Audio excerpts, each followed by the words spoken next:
it's made waves for understandable reasons. I mean, several reactions to this. One is that the context in which the army chief reportedly made these comments was at a closed, private, off-the-record event, and that's significant because I think that Pakistan and certainly the army chief, but Pakistan's leadership on the whole would not want to ordinarily be seen making comments that would appear to be as aggressive as this, and that we've seen that the narrative from Pakistan, oh, this is not new, but since Operation Sindoor, Pakistan's position has been that it supports peace and that India is the aggressor, and so on. So to have these comments leaked out there indicating that the army chief has threatened some type of massive retaliation, including a potential nuclear response to India, hypothetically, clearly cuts against that narrative. And I think that's why it's important to note that he made these comments in a private setting with no intention, I assume, that his comments be made public.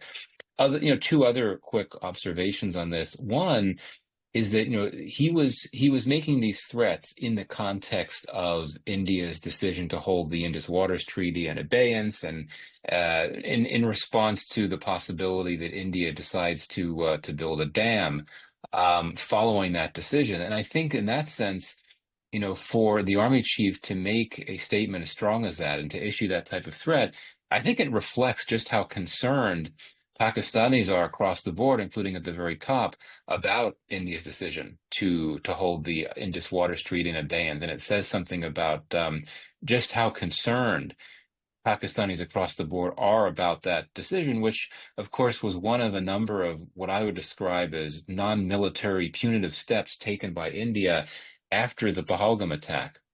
But I think that this one stands out, the decision to hold the Indus Waters Treaty in abeyance. It stands out for so many Pakistanis because of the seriousness of it.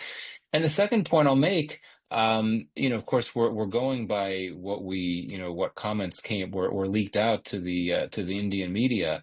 But based on what the army chief seemed to suggest about Pakistan's threat to use nuclear weapons if it has to, it seems to reassert Pakistan's longtime position of rejecting a no first use policy when it comes to nuclear weapons. So I think that sort of stood out for me as well. But absolutely, pretty significant, and I can understand why these reported comments he made have gotten so much attention.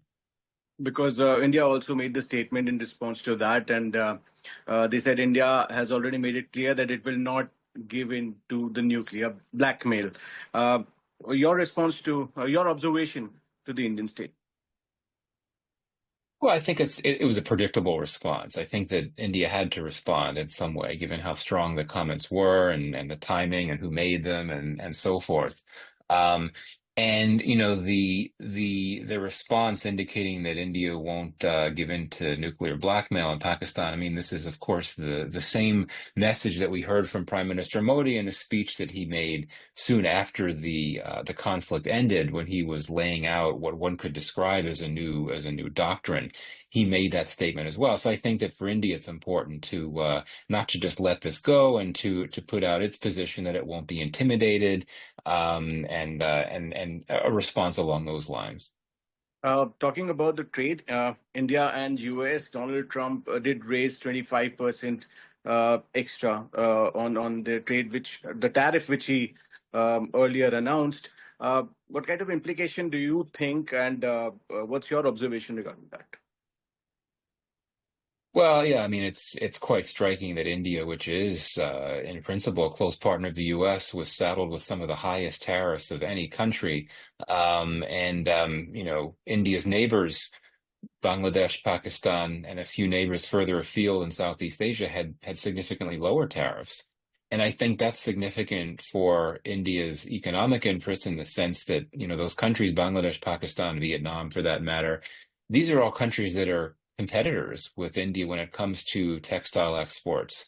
And so this suggests that India could be disadvantaged if it doesn't adjust. I mean, I'm sure that India has already thought through workarounds. And, for example, I think it will be important for New Delhi to step up efforts to conclude new trade deals with other key export destinations such as the EU, and we know that there's been talks between India and the EU for quite some months. They're hoping to get a deal by the end of the year, and if so, or if things move closer to a deal in the next few months, that would suggest that India would be able to capture some market access elsewhere to allow it to reduce the potential damage that the Trump tariffs could pose for India. But absolutely, I think the economic implications are nothing to sneeze at. And what I mean by that is that they are significant just because, as we know, it's a very simple but important fact that for quite a few years, the U.S. has been a top destination for Indian exports.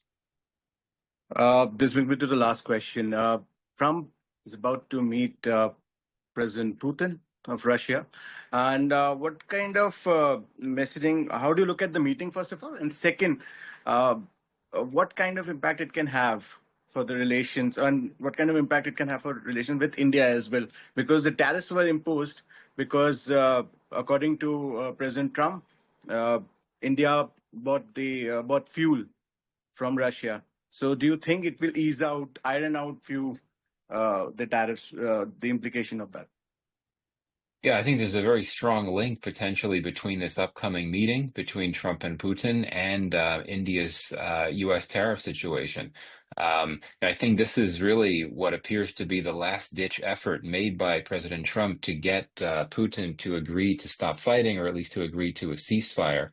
One of the reasons why I think Trump imposed this additional 25% tariff on India was to try to pressure Russia, trying to pressure Russia to stop fighting by trying to get Russia's most important commercial partners like India to stop importing goods from Russia. And so if there is an agreement that comes out of this meeting, if Putin does agree to a ceasefire or something close to it, I suspect that would take the heat off of India, in the sense that President Trump would not want to pressure India as much, and perhaps even potentially, if things hold, we could see this latter 25% tariff, the one that was imposed on India because of its oil imports from Russia, being reduced or even melting away. It's very hard to predict how President Trump will act. He's very unconventional, but he clearly has injected geopolitical objectives into his economic policies, including his tariff decisions.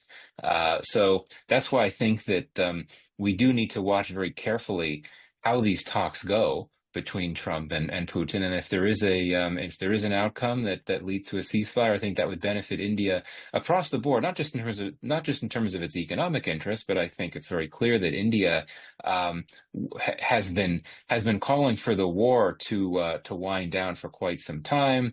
It has so many reasons for the war not to continue, and so in that sense, I think it would be a big benefit